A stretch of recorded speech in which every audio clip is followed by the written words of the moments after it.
Hello friends, welcome to SNS time. मैं हूं नवीन। आज हम लोग एयर कूल चिलर के बारे में डिस्कस करेंगे।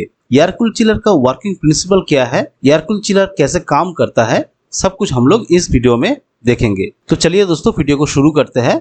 अगर वीडियो अच्छा लगे तो लाइक, कमेंट, शेयर कीजिएगा एंड सब्सक्राइब कीजिएगा मेरा चैनल एसएनएस टाइम। दोस्तों, एयर कूल चिलर एक सिस्टम है जिसके द्वारा हॉट वाटर को कोल्ड वाटर या चिल्ड वाटर में कन्वर्ट करते हैं।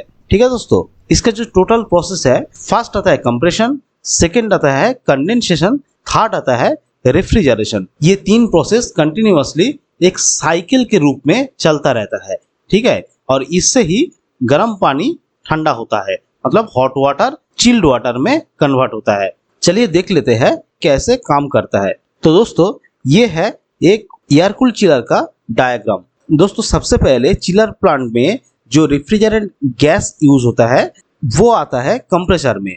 कंप्रेसर में उस गैस को कंप्रेस करके high pressure high temperature gas में कन्वर्ट हो जाता है। ठीक है, मतलब उस गैस का टेम्परेचर एंड प्रेशर दोनों ही इंक्रीज करता है। उसके बाद वो high pressure high temperature gas condenser में चला जाता है।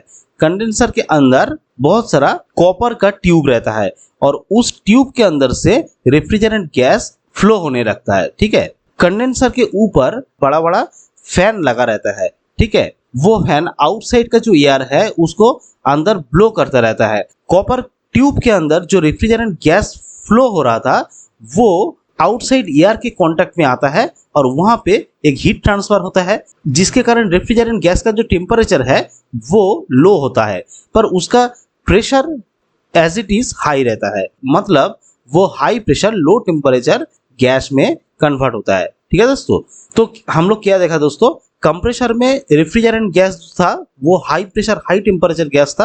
कंडेंसर में आके वो gas high pressure low temperature gas में कन्वर्ट हो गया। ठीक है, इसके बाद वो गैस जाता है इवापोरेटर में। पर इवापोरेटर में जाने से पहले इस लाइन में एक एक्सपेंशन वाल्व लगा रहता है। रेफ्रिजरेंट गैस जब एक्सपेंशन वाल्व के अंदर से गुजरता है तब उसका प्रेशर और टेम्परेचर दोनों ही एकदम लो हो जाता है। ये गैस जब एक्सपेंशन वाल्व से निकलता है तब वो लिक्विड फॉर्म में निकलता है। वो रेफ्रिजरेंट एकदम चिल्ड लिक्विड बन जाता है। ठीक है दोस्तों, इसके बाद वो रेफ्रिजरेंट लिक्विड फॉर्म में इवापोरेटर के अंदर एंटर करता है। इवापोरेटर के अंदर बहुत सारा ट्यूब रहता है, पतला पतला ट्यूब रहता है। उस ट्यूब के ऊपर वो स्प्रे फॉर्म में गिरता है। ठीक है दोस्तों, इस समय क्या होता है, बिल्डिंग का जो एएचयू है वहां से जो रिटर्न वाटर सप्लाई आ रहा है चिलर में, वो रिटर्न सप्लाई एवापोरेटर में एंटर करता है और एवापोरेटर के अंदर जो पतला पतला ट्यूब रहता है उसके अंदर से हॉट वाटर फ्लो करता रहता है। ठीक है, जब ये वाटर उस ट्यूब के अंदर फ्लो करता है तब ये हॉट वाटर उस चिल्ड रेफ्रिजरेंट के कांटेक्ट में आता है और हीट ट्रांसफर होता है। इस हीट ट्रांसफर के वजह से क्या होता है दोस्तों, धीरे धीरे रेफ्रिजरेंट गैस का टेम्परेचर इंक्रीज करता रहता है और ट्यूब के अंदर जो वाटर है उसका टेम्परेचर डिक्रीज होता रहता है। ऐसे ही हॉट वाटर चिल्ड वाटर में कन्वर्ट हो जाता है और रेफ्रिजरेंट जो लिक्विड फॉर्म में था वो हीट अप होके फिर से गैस फॉर्म में कन्वर्ट हो जाता है। इसके बाद वो रेफ्रिजरेंट गैस फिर से कंप्रेसर में चला जाता है और चिल्ड वाटर फिर से बिल्डिंग में सप्लाई हो जाता है। ठीक है दोस्तों, आई होप दोस्तों आपको समझ में आया होगा। फिर से मैं एक बार समराइज कर देता हूँ। पहले चिलर में जो रेफ्रिजरेंट गैस है वो कंप्रेसर में जाता है और कंप्रेसर में वो कंप्रेस होके high pressure high temperature gas में परिवर्तित होता है। इसके बाद वो high pressure high temperature refrigerant condenser में जाता है। कंडेंसर के ऊपर जो फैन लगा रहता है उस फैन के मदद से बाहर का एयर अंदर ब्लो करता है और उस एयर के कांटेक्ट में आके refrigerant gas high pressure low temperature gas में कन्वर्ट होता है। ठीक है, उसका टेम्परेचर लो होता है पर प्रेशर तब भी हाई रहता है। इसके बाद वो high pressure low temperature gas expansion valve में एंटर करता है। जब एक्सपेंशन वाल्व में एंटर करता है उसका प्रेशर और टेम्परेचर दोनों ही लो होता है और वो रेफ्रिजरेंट गैस फॉर्म से लिक्विड फॉर्म में कन्वर्ट हो जाता है और वो चिल्ड हो जाता है, मतलब बहुत ठंडा हो जाता है।